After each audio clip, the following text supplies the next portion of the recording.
Hey guys, how we doing today? We've got a knife that's not going to be for everybody, and I'm totally fine with that.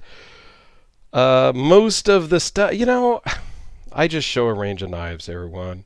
I want to show all the knives. You know, I show goofy ones for $10. I show crazy ones for, $10,000, right? So I, I have a range of what I like, what I own and collect, and what I show on the channel that's loaned in to me. This was loaned in from Alex from Alex's Knives and Such. I know I have a lot of knives in right now from two of my friends named Alex, so it gets a little confusing even for me. And I'm like, man, I'm doing a lot of knives from Alex. Well, they're not all from one guy. So I digress. Let's jump into this small, interesting slip joint. I don't know. This is the Boker Outdoor Tech Tool 1. The numeral 1. Okay? It's made by Boker Plus. These are currently on Amazon for in the $50 range, just under $50. And I will put an Amazon link down below just in case this is the knife for you and you would love to get one. I will make it super easy for you by putting an affiliate link in down below. So this is 3 3/4 inches closed. It is a slip joint. There is a nail nick here. There is no half stop, which is number one item that's interesting to me. Normally on slip joints, there's a half stop. 6.5 inches overall. The blade is 2.8 inches with a cutting edge of 2.64. What's cool about that is it's very small, which, generally, as you know me, that is too small for me to carry around. But this is going to be more universally legal in your areas. If you have knife laws that say you can't carry anything over 3 inches, well, here you go. If you have knife laws that say you can't carry a one-handed opening knife, here you go. Okay. The blade steel is Sandvik 12C27. It's a Swedish steel. The blade thickness on this is 0.093 and nicely hollow ground. So it's super slicey. Overall thickness is 0.430. Weighs in at 2 ounces.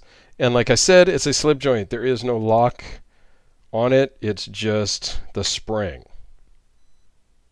Okay. Interesting fact number 2 is it's a slip joint with a pocket clip. A reversible pocket clip. This one is currently in tip down because this is how it came to me from Alex, but you can reverse it to tip up. And number 3 interesting thing to note is it has a glass breaker on the end. A slip joint with a glass breaker and a pocket clip is just very odd to me. Like, have we entered some alternate universe? Is this a Twilight Zone? Like, I'm confused here. Very confused. Nice G10. Contoured scales in green that I love. Typically, I am a tip-up carry person. However, in using this, I think the clip is in the perfect spot for using. And because this is not a rapid deployment tool, I'm good with tip down. Like, I'm good with that. That makes more sense to me in this knife. On, let's say, the Spyderco Delica, tip down, as you deploy it from your pocket, you have to then spin the knife around and do some weird stuff to get in position to open it.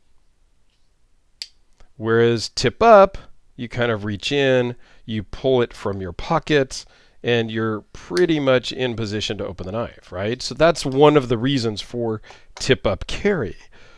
If it's a flipper, as you pull it from your pocket, you kind of just position it up your hand a little bit and you're ready to go. If this was tipped down and you deploy it from your pocket, you get to spin it around and then go, right? So there's a reason to do tip up carry in a more rapid deployment knife. There's nothing rapid about this at all. And I think that the pocket clip in this configuration is more comfortable than it would be if the clip was in the back. Just my 2 cents. Anybody that has one, tell me that I'm wrong. So they did a nice mirroring on the blade other than my fingerprints, which you're going to get as soon as you open it. There's no way around that, guys. Okay? Let me give it a quick wipe off with my shirt. See if that helps. Don't want anybody taking a screenshot of my fingerprints there and using it for nefarious reasons. But nice mirrored polish on there. Model number 1197, I believe. Nice green micarta, or G10. Looks like micarta, but it is G10. Pretty sure. Alex will correct me if I'm wrong, but typically what I saw is that they are G10. There's the blade steel. And I'm not going to be able to demonstrate how thin this is and the hollow grind and whatnot, but trust me. Super thin, super sharp and slicey. Like, this will get it done. Now, is this going to be a great tool for breaking down cardboard and stuff like that? No. But is this a cool, like, secondary knife for cutting an apple, making some lunch meat when you're out camping? Because you've got, you know, your workhorse knife off to the side.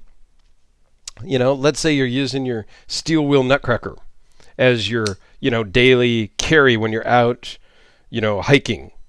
And this is what you've got. And you've cut some branches with this and you're whittling away and doing some stuff.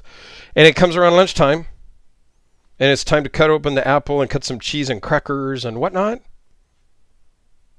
Then you pull this out of your bag or out of your secondary pocket, your back pocket, or wherever you might carry your second blade, if you are a second blade guy. And you use this to cut your apple and slice your cheese. So you don't get the gunk and the dirt from your hiking knife into your lunch. So there's a reason for having something like this. I don't know. I think it's kind of cool. And for $50, you know, can you go wrong with stuff? Not really, right? I think there's something to be said for having a second knife for food prep if you're out hiking, camping, backpacking, things like that. So there you go. Let me know what you think. If anybody owns this, please tell me your thoughts of having it for a long term and, you know, using it and whatnot. But I think it's kind of cool, and I'm glad that Alex sent it in. So thank you very much, sir. All right, everyone, have a great day, and we will see you tomorrow. Thanks all.